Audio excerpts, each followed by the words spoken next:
Impossible à croire présente. Une femme censée être morte est apparue à son propre enterrement, vivante et en pleine forme. Avant de commencer, faites-nous une faveur et cliquez sur le pouce bleu. Abonnez-vous à notre chaîne et cliquez sur la cloche de notification pour être inspiré par ces histoires réconfortantes chaque jour. En 2004, Noela Rokundo a quitté sa maison natale au Burundi pour chercher un avenir meilleur en Australie. Son premier mari était mort et l'a laissée avec 5 enfants avec de grands rêves. La veuve a rassemblé tout son courage et a décidé de tenter sa chance dans un pays étranger. Et il semble que Noela ait fait le bon choix assez tôt. Elle a trouvé un emploi et un endroit agréable pour s'installer. Les Australiens étaient amicaux et lui ont offert toute l'aide possible. Ses enfants n'ont pas eu de difficulté à s'adapter à leur nouveau foyer. C'est là qu'elle a rencontré Balanga Kalala, un récent réfugié du Congo, et Kalala savait déjà parler anglais.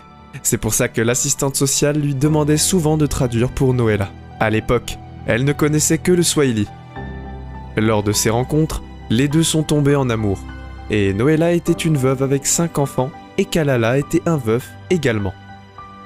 Elle a appris qu'il s'était enfui en Australie après qu'une armée rebelle ait attaqué et saccagé leur petit village au Congo. Dans ce malheureux incident, sa femme et son jeune fils ont été tués. Sans aucune raison de rester, il a décidé de commencer une nouvelle vie dans un pays étranger comme Noela. Alors, les deux ont déménagé dans une banlieue à Melbourne, à Kings Park. Mais un jour, elle a découvert le côté violent de son mari. Il criait souvent et s'énervait pour de petites choses. Il y avait des moments où il la blessait physiquement, mais après la rage, il revenait comme un petit mouton apprivoisé et pleurait pour obtenir son pardon. En tant qu'épouse et mère, elle ignorait souvent l'incident et apprenait à accepter la situation. Après tout, il était son mari et elle l'aimait. Noela devait rentrer chez elle au Burundi pour rendre un dernier hommage à sa maman qui venait de décéder. Après le service funéraire, elle est retournée à sa chambre d'hôtel pour se reposer. Puis son téléphone a sonné. L'appel était de son mari. Elle y a répondu immédiatement et a immédiatement détecté le son d'inquiétude dans la voix de Kalala. Selon son mari, il essayait de la joindre toute la journée. Il lui a demandé comment elle allait, et elle lui a répondu qu'elle allait se coucher pour se reposer de la dure journée qu'elle avait eue. Plutôt que de dire bonne nuit, Kalala lui a conseillé de prendre une dose d'air frais à l'extérieur. Noela sentait qu'il était tellement inquiet pour elle qu'elle a décidé de suivre sa suggestion. Mais elle n'avait aucune idée que c'était le début de quelque chose de malsain. Elle n'était qu'à quelques pas de l'enceinte de l'hôtel, quand elle a remarqué qu'un homme qui s'approchait d'elle. En si peu de temps, pour réagir, elle a juste réalisé qu'un pistolet était pointé sur elle. Elle a décidé qu'il serait plus sage de faire ce qu'on lui dit. L'agresseur a fait signe à Noela de se diriger vers une voiture garée sur le bord de la route. La voiture avait roulé 40 minutes, puis elle a été poussée à l'intérieur d'un bâtiment vide. Les ravisseurs se sont tournés vers elle et lui ont posé des questions absurdes. « Qu'avez-vous fait à cet homme ?» Rien n'avait de sens. Elle a répondu « Quel homme ?» L'un des ravisseurs a répondu « Votre mari ». Il était impossible que Kalala ne fasse cela. Alors, il a appelé l'homme qui les avait payés pour tuer Noela et le téléphone a été mis sur un haut-parleur pour qu'elle puisse entendre l'homme au bout de la ligne. C'est alors que la vérité l'a poignardé comme un coup de couteau. L'homme qui était le père de ses enfants. Elle n'aurait jamais pensé qu'il serait capable de la condamner à mort. Elle s'est évanouie et à son réveil, le chef lui a dit « Nous ne vous tuerons pas. Nous ne tuons pas les femmes et les enfants. » En entendant cela, un petit élan d'espoir s'est levé. Le frère de Noela avait remarqué sa disparition. Il a demandé à Kalala de payer la police afin d'ouvrir une enquête.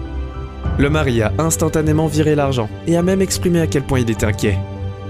Finalement, Noela a eu 80 heures pour quitter le pays. Et avant de la laisser sur le bord de la route, le chef lui a remis une carte mémoire.